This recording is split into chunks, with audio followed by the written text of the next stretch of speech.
Hi everybody, welcome to my channel RJ Studies. I hope you all guys are studying for the judiciary exams, right? For the Rajasthan Judicial Services, the channel is meant for. और आपको मेरी videos अभी तक की पसंद भी आ रही होंगी. अगर आपको अपनी कोई भी क्वेरीज है रिगार्डिंग द लॉ और जुडिशरी से रिलेटेड, तो मैंने अपना फेसबुक पे एक पेज क्रिएट कर रखा है with the name RJ Studies. I have shared the contact number. That contact number is available on the WhatsApp. So you guys can ask all your queries on WhatsApp number, right? And one more thing, that no calls will be addressed by me on that number. Only you can ask me on messages. So I'm here to solve all your queries. Second important thing for you is that I have my Instagram ID with name Vinita Saini, जिस पे मैं आपके लिए prelims के questions post करती रहती हूँ, तो आप वहाँ पे भी मुझे फॉलो कर सकते हैं एंड मेरी वीडियोस को यूट्यूब चैनल पे एक्सेस कर सकते हैं. सो हम धीरे धीरे अपनी इंडियन कॉन्स्टिट्यूशनल सीरीज़ में आगे बढ़ रहे हैं. अभी तक हमने फंडामेंटल राइट्स में आर्टिकल 19 तक कवर कर लिया है. Today we are going to discuss and talk about article 20 which deals with protection in respect of conviction for offences. ठीक है. So in this video article 20 के अंदर हम बहुत ही डिटेल्ड में बात करेंगे. बेसिकली जो आपका आर्टिकल 20 है वो 3 क्लॉजेज में डिवाइडेड है. First clause deals with no ex post facto law, second clause deals with no double jeopardy and third with no self incrimination. इन तीनों क्लॉजेस को हम बहुत ही डिटेल्ड में डिस्कस करेंगे, प्लस इनके केस लॉज देखेंगे, जुडिशियल इंटरप्रिटेशन क्या दिया गया है वो देखेंगे.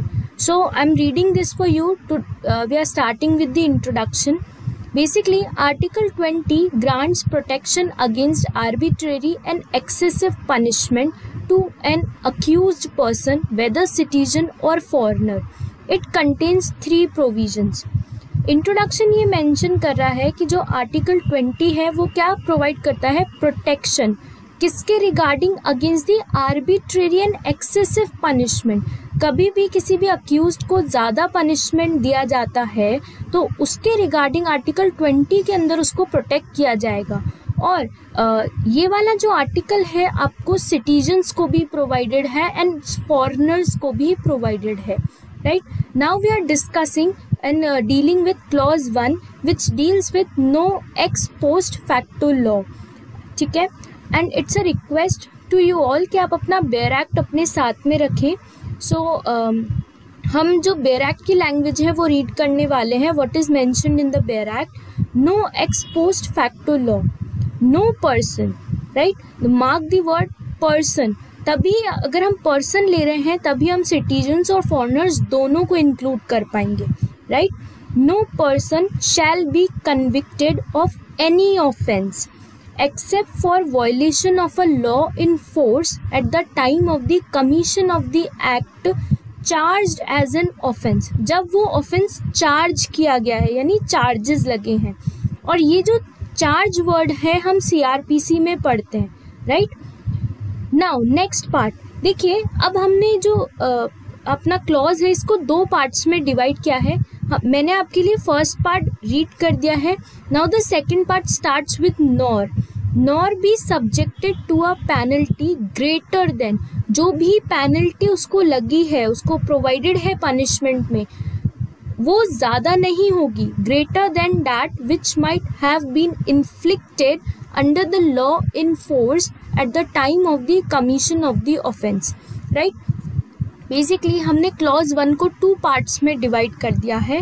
फर्स्ट पार्ट में हमने नॉर से पहले वाला पोर्शन लिया है और सेकंड पार्ट में हमने नॉर से बाद वाला पोर्शन लिया है जिसपे हम पेनल्टी की बात कर रहे हैं कि पेनल्टी जो लगेगी पनिशमेंट में वो ज़्यादा नहीं होनी चाहिए eight the time of the commission of the offence. Right. और यही आपके नीचे वाली लाइन में मेंशन्ड है. That is the first part. No person is to be convicted of an offence except for violating a law in force at the time of the commission of the act charged as an offence. अब हम इस part को, ये जो हमारा nor से पहले वाला पार्ट है, इसको हम डिटेल्ड में स्टडी कर रहे हैं. What it is saying that a person is to be convicted for violating a law in force when the act charged is committed. जब वो एक्ट चार्ज हुआ है उसके लिए उसको कन्विक्ट किया जाएगा. A law enacted later, कोई भी लॉ है जो बाद में बना है. Making an act done earlier as an offense, लेकिन वो लॉ तो बाद में बना है लेकिन वो ऑफेंस किसको बना रहा है, जो एक्ट पहले हो चुका है. Making an act done earlier, जो पहले हुआ है, एज एन ऑफेंस, उसको ऑफेंस बना रहा है. Will not make the person liable for being convicted under it. Right, यहाँ पर उस पर्सन को लायबल नहीं ठहराया जाएगा और उसको कन्विक्ट नहीं किया जाएगा. आई होप दिस इज क्लियर कि लॉ तो आपका बाद में बना है और अपने एक्ट जो हुआ है, वो ऑफेंस जो हुआ है, वो पहले ही हो चुका है. राइट, तो बाद में उस लॉ के थ्रू उस पर्सन को कन्विक्ट नहीं किया जाएगा. Next para, an immunity is thus provided to a person from being tried for an act. एक इम्यूनिटी प्रोवाइडेड है उस पर्सन को, किसको, अक्यूज्ड पर्सन को, under a law enacted subsequently which makes the act unlawful. जो उस act को जो अनलॉफुल डिक्लेयर कर रहा है, लेकिन वो लॉ कब बना है, बाद में, लेटर बना है. This means that if an act is not an offense on the date of its commission, a law enacted in future cannot make it so. इससे इसका मतलब ये है कि जब वो ऑफेंस कमिट हुआ था तब उस एक्ट को ऑफेंस नहीं माना गया था on the date of its commission. So the law which is enacted in the future can not make it so. तो उस वो जो लॉ है उसको बाद में भी ऑफेंस नहीं बना सकता. राइट, अब इसमें थोड़ा सा हम एक एग्जाम्पल के थ्रू ले रहे हैं. Next para, I am reading this for you. That an ex post facto law is a law which imposes penalties retroactively. Basically हमने अर्लियर वीडियोस में हमने दो वर्ड्स पढ़े थे, प्रोस्पेक्टिव एंड रेट्रोस्पेक्टिव. रेट्रोस्पेक्टिव जो वर्ड है वो पास्ट इवेंट्स के बारे में बात करता है. राइट, सो एक्स पोस्ट फैक्टो लॉ जो है वो पास्ट इवेंट्स पे पेनल्टीज इम्पोज कर रहा है. That is upon acts already done, जो हो चुके हैं, और विच increases the penalty for the past act. Suppose a person does an act in 1954 which is not then unlawful. किसी पर्सन ने 1954 के अंदर कोई एक्ट कमिट किया लेकिन वो तब अनलॉफुल नहीं था. A law is passed in 1956 making that act a criminal offense. 1956 के अंदर एक लॉ पास हुआ और उस एक्ट को, जो कि 1954 में कमिट हुआ था, उसे क्रिमिनल ऑफेंस बना दिया गया. And seeking to punish that person for what he did in 1954. Right, और उस पर्सन को क्या है, पनिश करने के लिए जो एक्ट उसने 1954 में किया था. और suppose now the second condition, punishment prescribed for an offense in 1954 is 6 months imprisonment. जो भी एक्ट कमिट हुआ था और वो ऑफेंस ट्रीट किया गया तो उसके लिए जो पनिशमेंट था इन 1954 was 6 months imprisonment. But the punishment for the same offense is increased in 1955 to imprisonment for a year. लेकिन बाद में 1955 में उस पनिशमेंट को इंक्रीज कर दिया गया for a year and is made applicable to the offenses committed before 1955. और उसे एप्लीकेबल कर दिया जो भी ऑफेंसेस कमिट हुए हैं 1955 से पहले. These are both examples of ex post facto laws. Such laws are regarded as inequitable and abhorrent.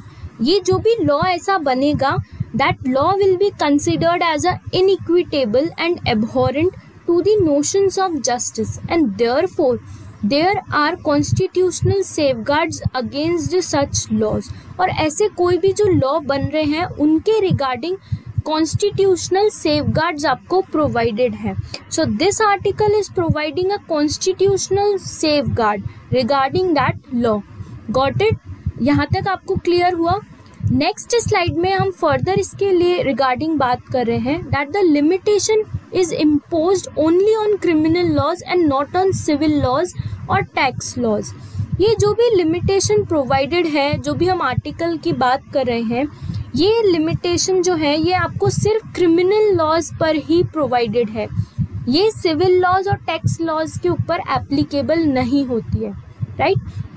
Next line, this provision prohibits only conviction और sentence under an ex post facto criminal law and not trial. Plus इसका जो conviction है article 20 से related, जो भी x post facto law का जो भी कन्विक्शन होगा ये सिर्फ क्रिमिनल लॉ पर ही एप्लीकेबल है, नॉट ऑन ट्रायल, ट्रायल पर भी एप्लीकेबल नहीं है। Next line, the protection under this provision cannot be claimed in case of preventive detention or demanding security for a person।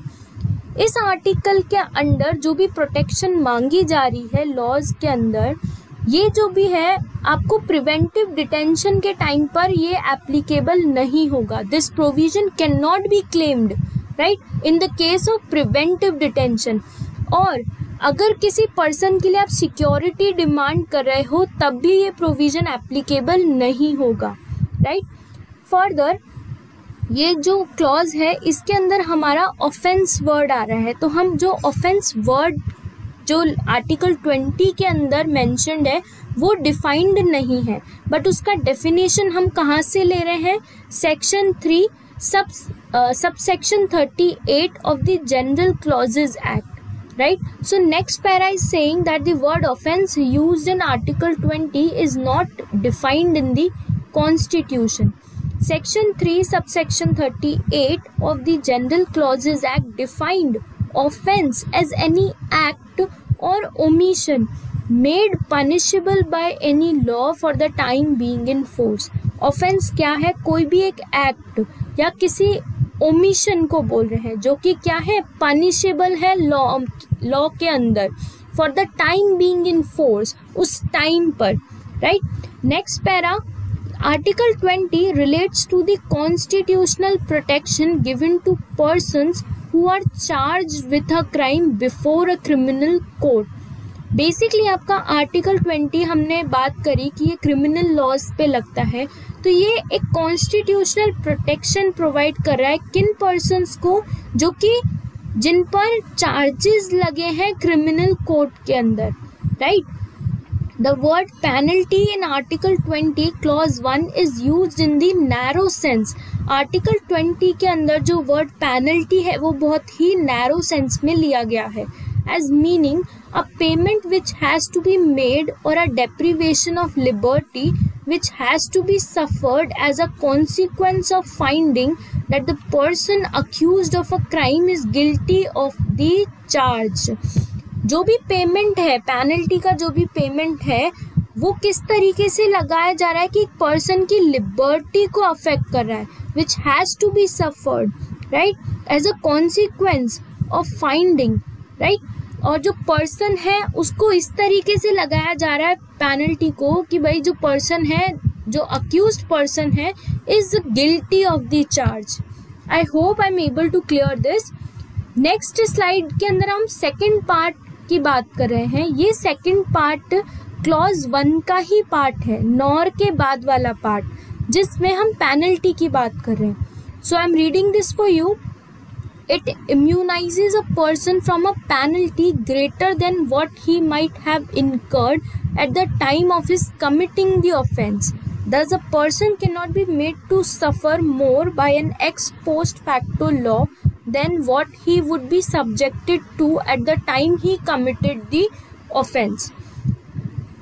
इसके अंदर हम जो भी पेनल्टी लगेगी जब भी जो ऑफेंस कमिट किया जाएगा उसके रिगार्डिंग वो penalty it should not be greater than what he might have incurred eight the time of his committing the offence. जब ऑफेंस कमिट हुआ था तब जो पेनल्टी लगनी थी उससे ज़्यादा नहीं लगेगी। सबसे पहले तो मैंने आपको ये कॉन्सेप्ट क्लियर किया कि ऑफेंस पहले कमिट हुआ है, जो लॉ बना है वो बाद में इनैक्ट हुआ है, राइट। तो हम लॉ से पहले वाले एक्ट को चार्ज कर रहे हैं, राइट। तो यहाँ पर उसी की बात हो रही है, ऑफेंस पहले हुआ है तो पेनल्टी भी जो लगेगी वो पहले वाली ही लगेगी, नॉट दी पेनल्टी जो अभी लॉ में इनैक्ट हुई है। पेनल्टी वही इम्प्लीमेंट होगी जो कि जब ऑफेंस कमिट हुआ था, at the time of his committing the offence, ठीक है, उतनी ही होनी चाहिए, not greater than that, right. Clear हुआ ये चीज। Next paragraph is saying the scope of article 20 clause 1 has been fully considered by a constitution bench of the supreme Court in K Satwant Singh versus state of Punjab AIR 1960 SC 266। यहाँ पे हम ये case ले रहे हैं और इसके फैक्ट्स क्या कह रहे हैं, that according to section 420 IPC no minimum sentence of fine has been provided and under it an unlimited fine can be imposed। Section 420 जो है IPC का, उसमें कोई भी minimum sentence of fine provided नहीं है और अनलिमिटेड फाइन वहाँ पर इम्पोज किया जा सकता है। So S committed an offence punishable under the provision. Later, in 1943, an ordinance laid down the minimum fine which a court must compulsorily inflict on a person convicted under section 420. ऐसे एक person था जिसने उस section के under offence commit किया। 1943 के अंदर एक ऑर्डिनेंस लेके आए जिसके अंदर मिनिमम फाइन कोर्ट के द्वारा इम्पोज किया गया उस सेक्शन के अंदर, राइट, कि भाई इतना तो जो भी पर्सन उस सेक्शन के अंदर कवर होगा तो मिनिमम फाइन तो उसके ऊपर इतना लगेगा, right. The supreme Court held that article 20 clause 1 was not infringed by the trial of S under the ordinance because the minimum penalty prescribed by it could not be said to be greater than what could be inflicted on S under the law in force at the time he committed the offence। Supreme court के पास ये जब case गया तो supreme court ने बोला कि भाई S पर जो भी पेनल्टी लग रही है regard as per the ordinance, वो एक मिनिमम पेनल्टी लग रही है and it can not be said that it is greater than what could be inflicted on S, कि भाई ये ज़्यादा पेनल्टी लगा रहे हैं, ऐसा नहीं है, right. So this case and the penalty which was imposed on S was held valid as per this case. Clear हुआ ये चीज़। नेक्स्ट स्लाइड में हम थोड़ा जुडिशियल इंटरप्रिटेशन ले रहे हैं। जुडिशियल इंटरप्रिटेशन में हम केस लॉज से इस क्लॉज को समझेंगे। So first case is Sarla Mudgal versus union of India 1995 SC 1531। इसके अंदर सेक्शन 494 जो है IPC का, उसको इंटरप्रेट कर रहे हैं हम। The supreme court ruled that the second marriage of a Hindu husband after conversion to Islam without having his first marriage dissolved according to law would be invalid and the husband would be guilty of the offence under section 494 IPC, right। Bigamy है जो हमारे यहाँ पे India में offence है, right. तो इसके अंदर हम उसको ऑफेंस बना रहे हैं। एज आई वाज सेइंग कि यहाँ पे बाइगैमी जो है एक ऑफेंस है और हमारे सेक्शन 494 IPC के अंदर, राइट। क्लियर हुआ ये चीज़। It was later argued in Lily Thomas versus Union of India AIR 2000 SC 1650 that the law declared by the Supreme Court in Sarla Mudgal could not be given retrospective effect। जो भी law सरला मुदगल के अंदर supreme court ने जो भी ruling the, it can not be given a retrospective effect, past event से deal करता है retrospective effect, right. Because of article 20 clause 1 it ought to be given only prospective operation so that the ruling could not be applied to a person who had already solemnized the second marriage prior to the date of the Sarla Mudgal judgment. Sarla Mudgal के judgment में ये बताया गया कि इसका जो भी application होगा वो प्रोस्पेक्टिव ऑपरेशन होगा, राइट, और उस पर्सन पे एप्लीकेबल नहीं होगा जिसने ऑलरेडी सेकंड मैरिज को सोलेमनाइज कर लिया है। क्लियर हुआ। Next paragraph is saying the Supreme Court rejected the contention, arguing that it had not laid down any new law in Sarla Mudgal. What the court did in that case was only to interpret the law which had always been in existence. उस case के अंदर court ने क्या किया कि जो भी law पहले से बना हुआ था उसको सिर्फ इंटरप्रेट किया है, जो पहले से एग्जिस्टेंस में था उसे सिर्फ और सिर्फ इंटरप्रेट किया गया है.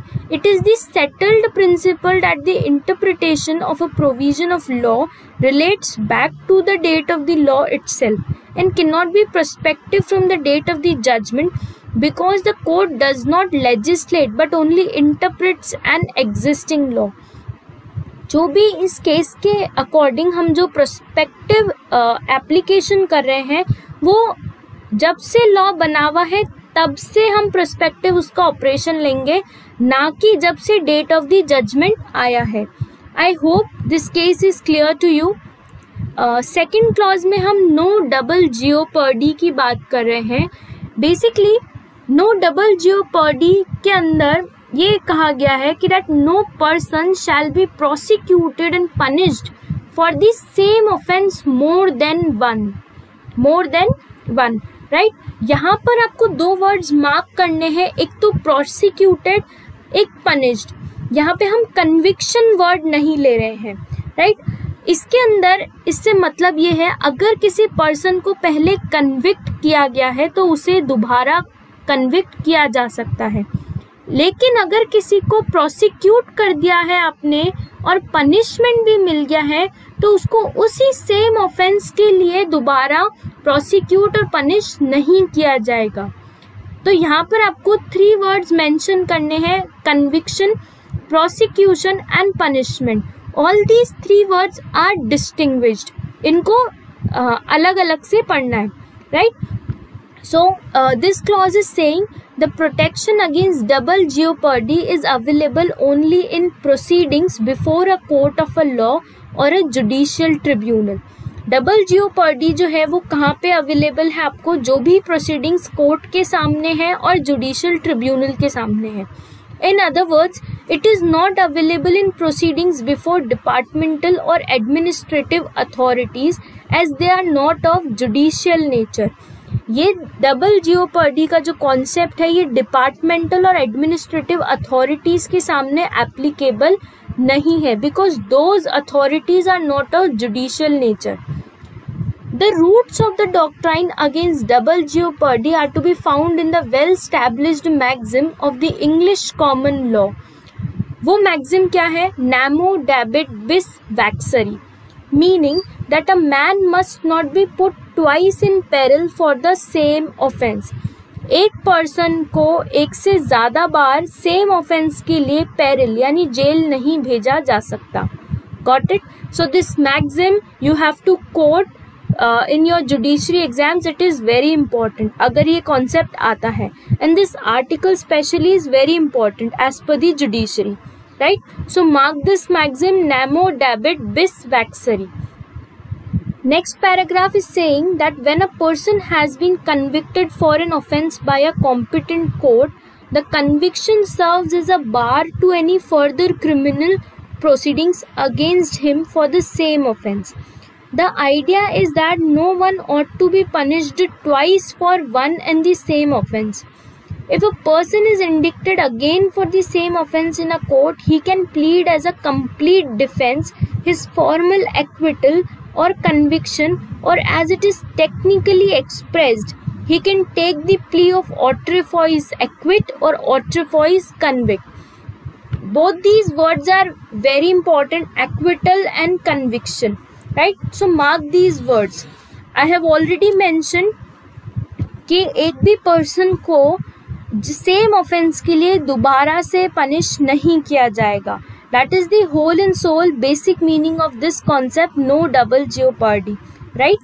Next slide में हम इसका further detailed explanation पढ़ रहे हैं. So first paragraph is saying the principle was in existence in India even prior to the commencement of the constitution, but the same has now been given the status of a constitutional rather than a mere statutory guarantee.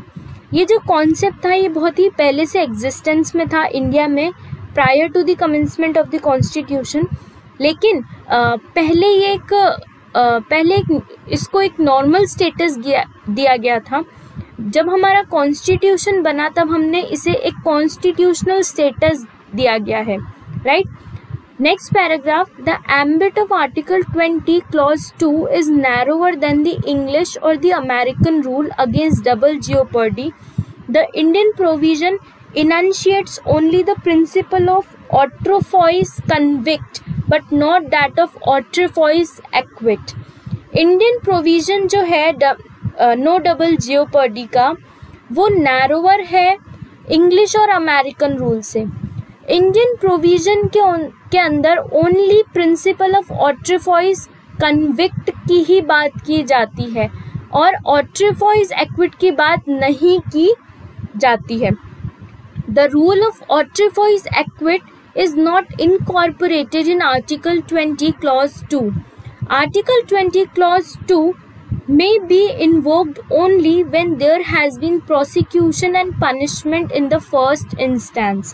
So I have already mentioned कि mark these words, prosecution and punishment। जहाँ पर भी ये दो words आएंगे वहाँ पर Article 20 Clause 2 लगाया जाएगा। Now both prosecution and punishment should coexist for Article 20 Clause 2 to be operative. A prosecution without punishment would not bring the case within Article 20 Clause 2. Prosecution हुआ है लेकिन punishment नहीं है तो Article 20 Clause 2 के अंदर केस नहीं आएगा। दोनों होना चाहिए, यानी they should coexist. If a person has been prosecuted for an offence but acquitted, then he can be prosecuted for the same offence again and punished. इस लाइन को समझना कि अगर एक बार किसी पर्सन को प्रोसिक्यूट किया गया है लेकिन एक्विट कर दिया गया है, कोई भी पनिशमेंट नहीं लगाया है, तो सेकेंड टाइम पे उसे दोबारा से प्रोसिक्यूट किया जाएगा for that same offence again और फिर पनिशमेंट दिया जाएगा। क्लियर हुआ? लाइक अगर प्रोसिक्यूशन है तो साथ में उसके पनिशमेंट भी होना चाहिए, ठीक है। Next paragraph, the distinct language of article 20 clause 2 appears to have been overlooked by the Supreme Court in Mukhtar Ahmed Ansari versus State NCT of Delhi 2005 SCC 258 in connection with an incident of kidnapping and extortion। अब case के थोड़े से facts देख रहे हैं कि एक incident है किडनैपिंग और एक्सटॉर्शन का। The accused was booked under the arms act as well as under TADA. He was also charged in a kidnapping case along with 2 others. He was acquitted in the kidnapping case। Kidnapping case में उसको equity कर दिया गया, right. The Supreme Court set aside the sentence passed against the accused under TADA as also under the Arms Act on the ground that once the accused was acquitted in kidnapping case, the doctrine of autrefois acquit gets attracted। जब उस person को kidnapping case में equity कर दिया गया है तो supreme court ने टाडा के अंदर भी उस पर से ग्राउंड्स हटा दिए और उसे एक्विट किया गया और इस पे जो डॉक्ट्राइन है ऑट्रेफॉइस एक्विट की अट्रैक्ट हुई। A limitation read into Article 20 Clause 2 is that the former prosecution, which indicates that the proceedings are of a criminal nature, must be before a court of law or a judicial tribunal required by law to decide matters in controversy judicially on evidence and on oath, which it must be authorized by law to administer, and not before a tribunal which entertains a departmental or administrative inquiry even though set up by a statute, but not required to proceed on legal evidence given on oath, right? This paragraph is very easy to understand। ये पुरानी वाली बात है, उसी को repeat कर रहा है दैट कि आर्टिकल 20 क्लॉज 2 जो है, जहाँ पर भी कोर्ट ऑफ लॉ है, क्रिमिनल प्रोसीडिंग्स चल रही या कोई जुडिशियल ट्राइब्यूनल है जहाँ पर एविडेंसेस लिए जाते हैं, जुडिशियल एविडेंसेस, और किस पर, ओथ पर लिए जाएंगे, वहाँ पर ये वाला आर्टिकल एप्लीकेबल है, राइट। लेकिन ये आर्टिकल कहाँ एप्लीकेबल नहीं है, जहाँ पर डिपार्टमेंटल और एडमिनिस्ट्रेटिव इंक्वायरी की जाती है, ठीक है, even though they are set up by a statute, तो चाहे वो स्टैट्यूट से ही क्यों ना ही स्टैब्लिश हो। नेक्स्ट पैराग्राफ में हम एक और एग्जाम्पल ले रहे हैं, that when a civil servant is dismissed from government service on the ground of misbehavior after a departmental inquiry, his later prosecution on the same charges which had been earlier inquired into or for which he was punished by dismissal would not be barred by Article 20 Clause 2। एक civil servant पे misbehaviour के charges लगे हैं, एक departmental inquiry हुई है और उनका जो लेटर प्रोसिक्यूशन है वो डिसमिस नहीं किया जाएगा, and he would not be barred by article 20 clause 2। जो अर्लियर इंक्वायरी है उसको एज अ प्रोसिक्यूशन कंसिडर नहीं किया जाएगा for a criminal offence, and so article 20 would not apply. Thus, a departmental inquiry does not bar a later prosecution and punishment in a court. I hope this slide is clear to you. Next slide में हम third clause की बात कर रहे हैं, that deals with no self incrimination. No self incrimination का मतलब है कि that no person accused of any offense, किस तरीके से है, कोई भी पर्सन जो कि accused हुआ है किसी भी ऑफेंस के लिए shall be compelled to be a witness against himself, उसे कंपेल नहीं किया जाएगा कि वो विटनेस बने, किसके अगेंस्ट, अगेंस्ट हिमसेल्फ, खुद के लिए ही विटनेस बने, right. So this clause is also very important. Further the protection against self incrimination extends to both oral evidences and documentary evidences. Self incrimination का जो प्रोटेक्शन है वो दोनों के लिए प्रोवाइडेड है, for the evidences which are given orally and for the evidences which are given documentary, right, but it does not extend to 3 points mention है, ये किस किस पर एक्सटेंड नहीं होगा। Compulsory production of material objects, जहाँ पर कोर्ट आप पे कोई कंपल्शन लगा रहा है कि भाई आपको कोई मटेरियल ऑब्जेक्ट प्रोड्यूस करना है, उस मटेरियल ऑब्जेक्ट से जो भी पर्सन है उसके अगेंस्ट ये प्रूव हो जाए कि that he is the one who is the culprit, तो वो विटनेस की तरह काम नहीं आएंगे। Second, compulsion to give thumb impression, specimen signature, blood specimens. किसी भी अक्यूज्ड को, किसी भी पर्सन को ये कंपल्शन क्रिएट नहीं किया जाएगा उस पर कि वो अपना थंब इम्प्रेशन दे या स्पेसिमेन सिग्नेचर दे या ब्लड स्पेसिमेंस दे। Compulsory exhibition of the body, या फिर वो अपना पूरा बॉडी का कंपल्सरी एग्जीबिशन करे। These things are not allowed in the court. Further, it extends only to criminal proceedings and not to civil proceedings और proceedings which are not of criminal nature. So this clause is also applicable only to the criminal proceedings and not to the civil proceedings. Next slide में हम privilege against self incrimination की बात कर रहे हैं, which is a fundamental canon of common law criminal jurisprudence. The characteristic features of this principle are, first, that the accused is presumed to be innocent. जब तक किसी पर्सन के ऊपर चार्जेस नहीं लग जाते हैं तब तक उस पर्सन को अक्यूज नहीं माना जाएगा और उस पर्सन को इनोसेंट समझा जाएगा, ठीक है, क्लियर हुआ। Second is that it is for the prosecution to establish his guilt. हमेशा बर्डन ऑफ प्रूफ किस पर होता है, प्रोसिक्यूशन पे। जब आप इंडियन एविडेंस एक्ट पढ़ते हैं तब आपको बर्डन ऑफ प्रूफ के सेक्शंस पढ़ते हैं, तो हमेशा ये ध्यान रखना that burden of proof is on the prosecution to establish the guilt of the accused person. Got it. Third point is that the accuse need not make any statement against his will. Accused person जो है वो ऐसा कोई भी statement नहीं देगा जो कि उसकी विल के अगेंस्ट है। Next paragraph is saying These propositions emanate from an apprehension that if compulsory examination of an accused were to be permitted, then force and torture may be used against him to entrap him into fatal contradictions. The privilege against self-incrimination thus enables the maintenance of human privacy and observance of civilized standards in the enforcement of criminal justice. Next, Article 20 Clause 3 will be found to contain the following components.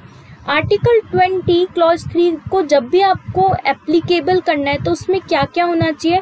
That it is a right available to a person who is accused of an offence. Article 20 Clause 3 एक ऐसा right है जो उस person को provided है who is accused of an offence, right? Second point is that it is a protection against compulsion to be a witness. ये वाला जो आर्टिकल है ये आपको प्रोटेक्शन प्रोवाइड करता है. कहाँ पर? जहाँ पर भी आपको कंपल्शन लगाया जाएगा कि आप एज अ विटनेस बनो, राइट? तो यहाँ पे ये प्रोटेक्शन प्रोवाइड करता है. नेक्स्ट स्लाइड में थर्ड पॉइंट मेंशन है that it is a protection against such compulsion resulting in his giving evidence against himself. और वहाँ पर भी ये प्रोटेक्शन का काम करेगा जहाँ पर कोर्ट कंपल्शन लगा रही है अक्यूज पर्सन के ऊपर कि वो एविडेंस दे अगेंस्ट हिमसेल्फ, खुद के ही खिलाफ evidence they. All the three ingredients must necessarily coexist before the protection of Article 20 Clause 3 can be claimed. ये तीनों ingredients एक साथ exist करेंगे, coexist. If any of these ingredients is missing, Article 23 cannot be invoked. अगर ये तीनों ingredients missing है या इनमें से कोई भी एक missing है, right, तो Article 23 लगाया नहीं जा सकता. इससे रिगार्डिंग हम एक केस पढ़ रहे हैं that is state of Bombay versus काथी Kalu ओघड़ AIR 1961 SC 1808. The Supreme Court reconsidered the matter. A bench of 11 judges was constituted to consider the issues involved. The main question involved was whether Article 20 Clause 3 is violated when the accused is directed to give his specimen handwriting or signature or the impression of his palms and fingers. इसमें main question क्या था कि क्या article 20 clause 3 violet हुआ है जब accused को ये बोला गया कि आप अपने स्पेसिमेन हैंडराइटिंग दो, सिग्नेचर दो, इम्प्रेशन दो अपने पाम और फिंगर्स के. So the answer to this question depended on the interpretation of the words to be a witness found in article 20 clause 3.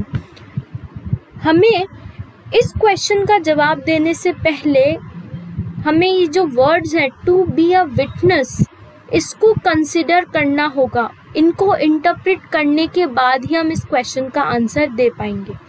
So next slide में हम इसको फर्दर डील कर रहे हैं. The court ruled that article 20 clause 3 is not violated in any of the above situations. The court stated that self incrimination must mean. अब यहाँ पर court ने सेल्फ इंक्रिमिनेशन का मतलब बताया है. सो आप इसको अच्छे से समझना. The court stated that self-incrimination must mean conveying information based upon the personal knowledge of the person giving information. Information देने का मतलब क्या है कि उस person की personal knowledge पे होना चाहिए, ठीक है, and covers only personal testimony which must depend upon his volition. The court stated in Oghar, to be a witness may be equivalent to furnishing evidence in the sense of making oral or written statement, but not in the larger sense of the expression so as to include giving of thumb impression or impression of palm or foot or fingers or specimen writing or exposing a part of the body by an accused person for purposes of identification. Right? इसमें बोला कि भाई to be a witness का मतलब है कि आप evidences दे रहे हो. किस सेंस में? ओरल और रिटन सेंस में, ठीक है. लेकिन इसका ये मतलब नहीं है कि आप इसमें थंब इम्प्रेशन और इम्प्रेशन ऑफ पाम, फुट ये सब भी इंक्लूड कर देंगे. No, Article 20, Clause 3 is directed against self-incrimination by an accused. Self-incrimination must mean conveying information based upon the personal knowledge of the person giving the information and cannot include merely the mechanical process of producing documents in court, which may throw light on any point in controversy. लेकिन self incrimination के अंदर आप mechanical process से जो documents produce हो रहे हैं उन्हें इंक्लूड नहीं करोगे, but which do not contain any statement of the accused on his personal knowledge. And वो जो documents होंगे वो क्या होंगे कि भाई वो ऐसा कोई भी स्टेटमेंट कंटेन नहीं करेंगे जिसमें अक्यूज की पर्सनल नॉलेज अप्लाई होती हो. क्लियर हुआ. Next case is State Delhi Administration versus Pali Ram AIR 1979 SC 14.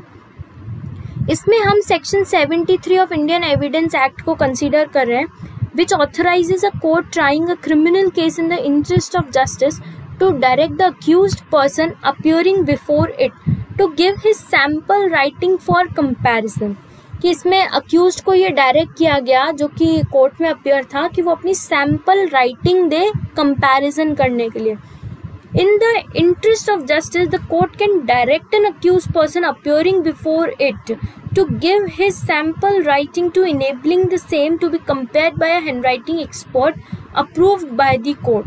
So with any disputed writing by the accused. अगर कोई भी disputed writing है accused से तो कोर्ट मांग सकता है accused से उसकी handwriting का sample. ये चीज़ valid है, ठीक है, और ये आर्टिकल 20 क्लॉज 3 को अट्रैक्ट नहीं करती है. I hope I am able to clear to you people article 20. ठीक है, हमने बहुत ही डिटेल में किया है. आप इसको अच्छे से कीजिएगा. This part is very important from the judiciary point of view. And I hope आज का वीडियो आज आपको अच्छा लगा होगा. तो मेरी वीडियो को लाइक कर दीजिए, बेल आइकन प्रेस करके सब्सक्राइब कर लीजिए मेरे चैनल को, जिससे आपको नेक्स्ट वीडियो का नोटिफिकेशन जल्दी से मिल जाएगा. Plus do share with your friends and family ताकि वो भी लॉ को जान सके. One more thing that is important for you people to know that मेरा इंस्टाग्राम ID पे आप मुझे फॉलो कीजिए, जिससे प्रीलिम्स के क्वेश्चंस आप एक्सेस कर सकें. प्लस फेसबुक पेज पे भी आप मुझे फॉलो कर सकते हो विथ नेम RJ स्टडीज़. मेरी इंस्टाग्राम ID पर भी और फेसबुक पेज पे भी मेरा WhatsApp number is available there. तो आप अपनी क्वेरीज जो भी हैं आप मुझसे व्हाट्सएप पे पूछ सकते हैं. प्लस यहाँ पे कमेंट सेक्शन में आप अपनी क्वेरीज पूछ सकते हैं. ठीक है, thank you so much for today and stay tuned.